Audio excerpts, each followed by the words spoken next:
Imagine walking through complete darkness.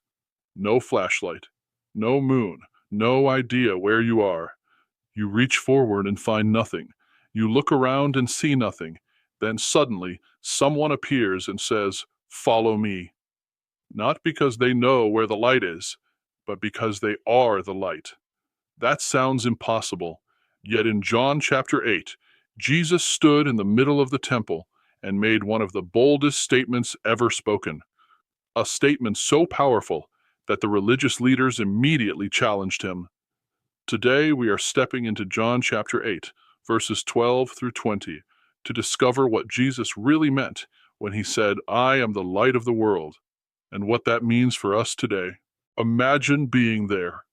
The temple was not quiet. People moved through the courts. Children played. Merchants spoke. Religious leaders watched. And if this moment happened near the Festival of Tabernacles, something incredible had recently happened. Massive lamps had been lit in the temple. Not small candles, towering lights. Lights that reminded Israel of when God led their ancestors through the wilderness. When darkness surrounded them, God became their light. Every person there understood what those lights meant. God guides, God protects, God leads. Then Jesus stood beneath those lights and said something nobody expected. Jesus looked at the people and said, "I am the light of the world. Whoever follows me will never walk in darkness, but will have the light of life." Imagine hearing those words. Jesus was not saying, "I know God." He was not saying, "I can show you truth." He was saying, "I am the source. I am the light." Everything changed in that moment, because suddenly this was no longer a discussion about teaching.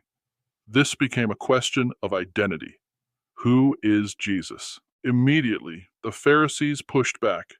They challenged his authority. They challenged his testimony. Who did this man think he was?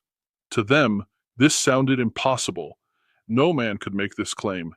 But Jesus remained calm, because truth does not panic when challenged. Jesus explained that they judged using human understanding. They believed knowledge was enough. They knew scripture, they knew traditions, they knew religion, but they did not recognize God standing in front of them. That is the tragedy of this moment. They were standing in the presence of the light, yet remained in darkness. Jesus then said something deeply challenging. "If you knew me, you would know my Father." Knowledge about God is not the same thing as knowing him. So how should we understand this passage today? First, Jesus is not simply offering advice. He is making a claim about identity. When Jesus says, "I am the light of the world," he is saying that truth, salvation, direction, and life are found in him. Second, darkness in Scripture is usually more than evil. Darkness often represents confusion, fear, separation, spiritual blindness. Third, following Jesus is not simply believing facts about him. Following means trusting him enough to walk where he leads. The Pharisees had information, but they resisted transformation. And maybe that is the warning hidden inside this story. You can stand near the light and still refuse to walk into it. People still search for light today. Some search through success, some through relationships, some through money, some through approval, some through endless distraction.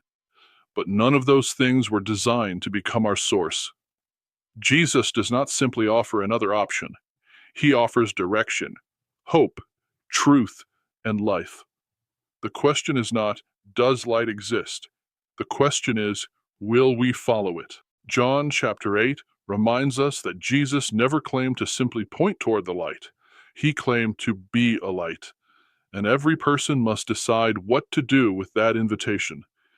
If this study helped you better understand Scripture, make sure to subscribe, leave a like, and click the bell icon so you never miss future Bible studies here on Bible Explained. And remember, you do not have to stay in darkness. The light still calls. God bless you all, and we'll see you in the next video.